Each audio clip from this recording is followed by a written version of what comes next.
Well, good morning. It's Stuart Fensterheim, the couples expert, and welcome to the Couples Expert podcast and my show. I am the host and director of the Couples Expert podcast, of course, because it's just me and me.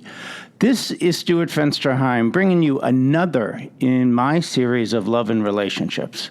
This is podcast number 102. We're doing a really timely podcast this week because this week it's St. Patrick's Day. So what does that have to do with love? I want you to pay attention and find out. Thank you so much for joining me today. It's going to be a fun podcast. You can subscribe to this podcast on iTunes as well. And if you do, I would just love it if you'd write me an honest review on this or any other podcast episode that you listen to. Because the more I get comments and read them, the more it helps me focus our podcast on having topics that are relevant and significant to all of you. And I read every single one of them and the suggestions to improve my show. And I've made some changes over the last 102 episodes to really try to help all of you have that close relationship that you're all looking for. For my wife, Debbie, and I, St. Patrick's Day is always a fun time, and we tend to do something, a 5K run called Kiss Me, I'm Irish. And this year, it's going to be different because we're not going to be doing that because my couples weekends, the 2 days and 7 conversation weekends, fall on St. Patrick's Day.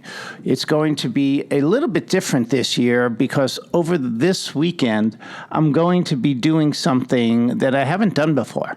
And that's have the couples come in on Friday evening, that being the first opportunity for couples to really get to know each other so that when we do get together to begin this program, it's not such an odd kind of thing where you're coming in knowing that other couples are there and whether or not how you're going to feel about the couples. This way, everyone would have met by now.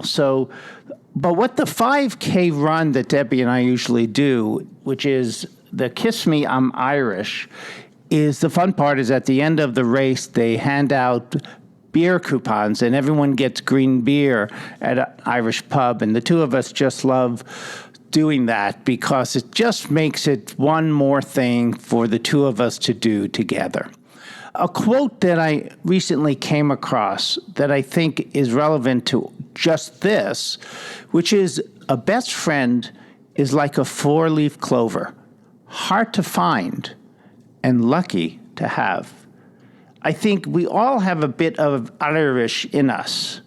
And if we can let our partners really understand that they truly are our best friend, how wonderful is that? To hear and receive a message like that from someone that you've dedicated your life to, that he or she sees you as their best friend. It actually, whenever this happens to me, when Debbie turns to me and says something like that, it just really hits me in such a deep, significant way.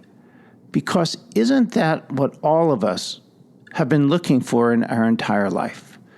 To build a life with someone that views you as both a best friend and kind. We did a whole episode on kindness in relationships. And please check that out if you haven't seen it. It really, really speaks to this. There's more to love than chemistry or physical attraction. It's cultivating that friendship. Making a long-term relationship requires your commitment to be your partners, truly be their best friend. How would your relationship look different if you truly did treat your partner like their best friend instead of your spouse, instead of the old lady or the old man or the husband or wife, but my partner is truly my partner. They're my best friend, my confidant, the person that I love more than anyone in the world. If you thought about them that way, would you be kinder, more tolerant, or more patient? I wonder about that. Think about this a second. Think about your partner as being as rare and hard to find as a 4-leaf clover. When you find something like that, you treasure it. You jump up and down and say, look what I found. I found something really rare. And yes, having a partner in your life that you have as your best friend is a rare commodity. Next week, before we really get into this week's episode, I want you to tune in because next week I will be having a guest on that I met at a workshop, Charlie Glickman. Dr. Glickman, he teaches courses about sexuality. And what we're going to be talking about is travel, because so many couples travel for business, sexuality, and long-distance relationships. I attended a conference where I met him, and he was such a wonderful speaker that I had to go up and I introduced myself, told him about this podcast, and he graciously agreed to join us.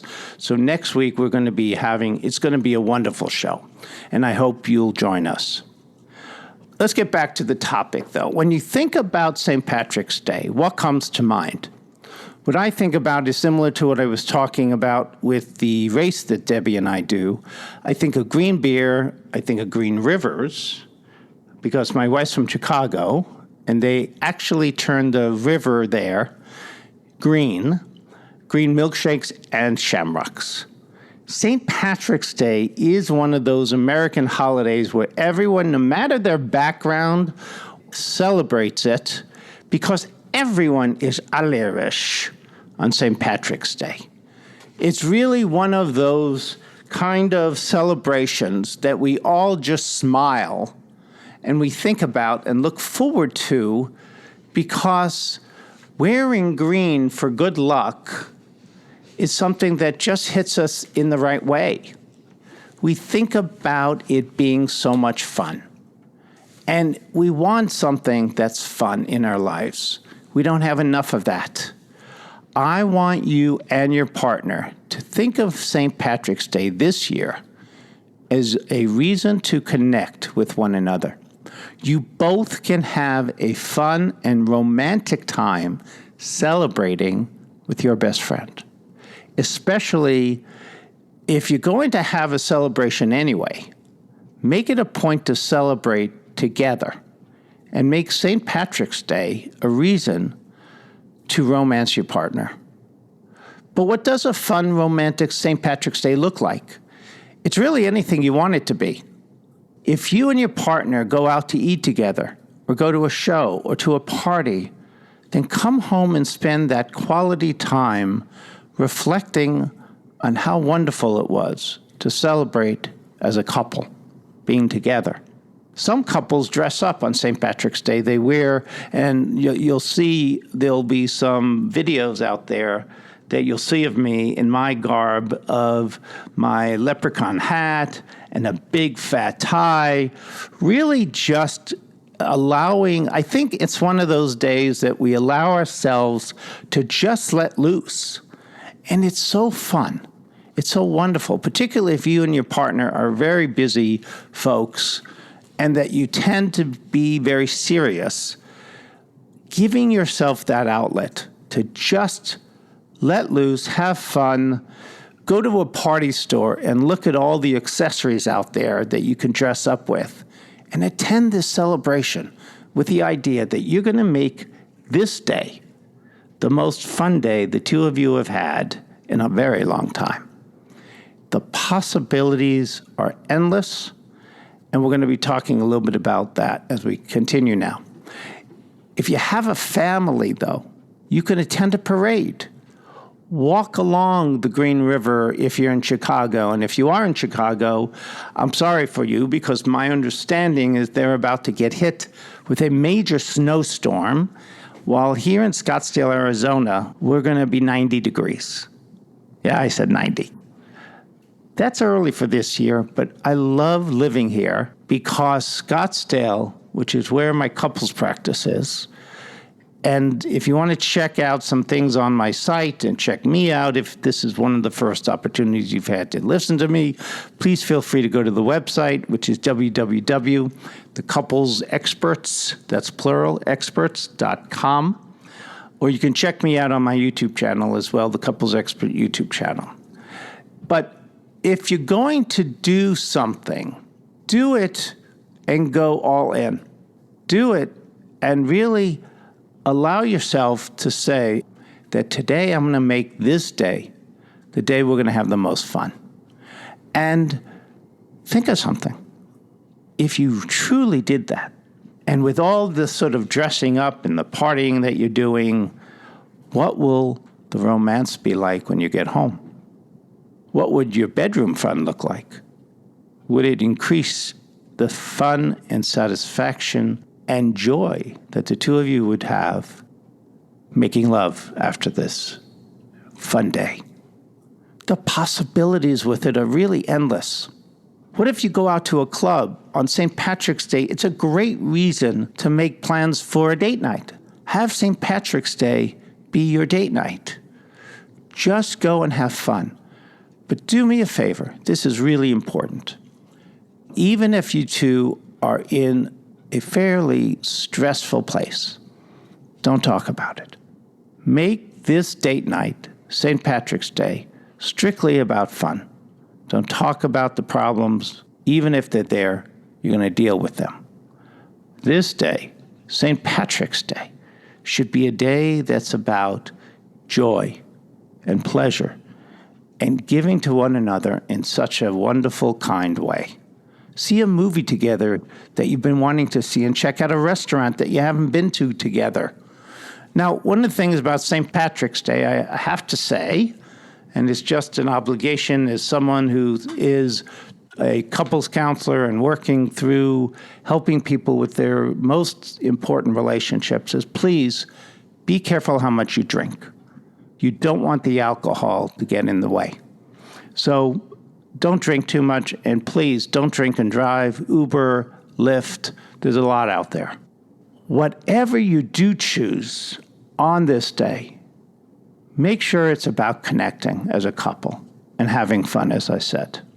I was talking a little bit ago about parades and about the things that people do on St. Patrick's Day. And I don't know how many of you know this, but St. Patrick's Day actually began as a religious holiday in Ireland. Irish Americans really turned it into the St. Patrick's Day that we know today. And it was first celebrated in a club in Boston, and then again in Philadelphia, New York, Charleston, and now it's all over the country. New York City, though, hosted the first St. Patrick's Day parade in 1762. And by around the 1800s is when the parades became really something that we all see and know today.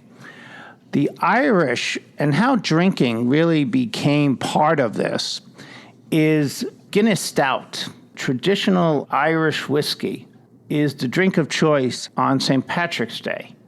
And on a typical day, Americans drink about 600,000, that's what I just said, 600,000 pints of Dublin-based beer. But on St. Patrick's Day, it's about 3 million pints. 3 million pints of Irish Stout, and that's according to the USA Today network. So really, to have the best Guinness Stout, since if you're going to drink this, I'm going to tell you how you do it. Because what I was reading about is that there's a technique. You need to tilt the glass about 45 degrees while pouring it until it's about 3/4 full, and then you let the beer settle before filling it to the top. This year, people are predicting about 13 million pints. Now, what about leprechauns? Leprechauns, as we know, are the integral part, and that's what I think of when I think of St. Patrick's Day. And what we know is leprechauns are usually rosy-cheeked, I wonder why, rosy-cheeked, boozy little men in green attire. And what it comes from is in Irish folklore.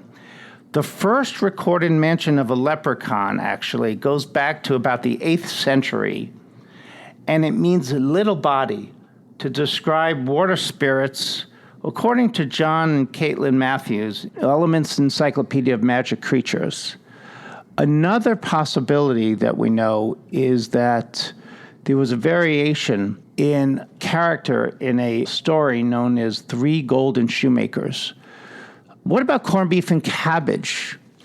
That's really the classic St. Patrick's Day meal, but what we know is, as in a lot of other things, and I really found that out when my wife and I went to Italy, that the kind of meals that here in this country we call like Irish dinners is really American.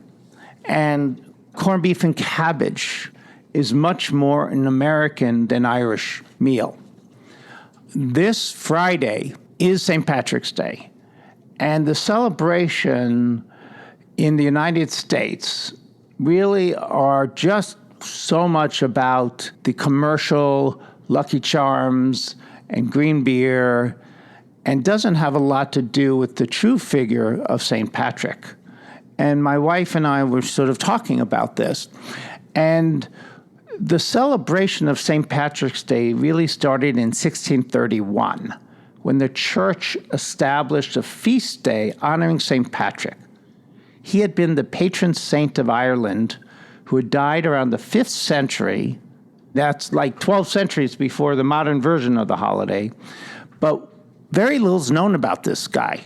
What we do know is he was actually a Roman citizen, but there's not much that's known about him, other than that he was born Maewyn Succat, S-U-C-C-A-T, and changed his name to Patrick, which is a Latin term that's known as father figure. And then after he became a priest, all the luck that comes with this followed there.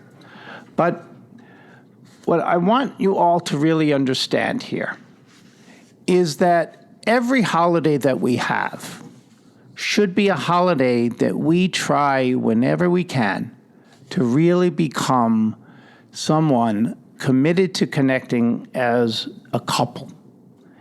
Coming together is something that's often forgotten, that the two of you are building a life and it's about doing it together. We all live this hectic lifestyle. And that's why I recommend wholeheartedly that the two of you find a way to make this St. Patrick's Day committed to connecting with each other, with friends, with family, with everyone that means something to you. And if you can't get together in person with a friend or a family member, make sure you send an email or a text talking with them.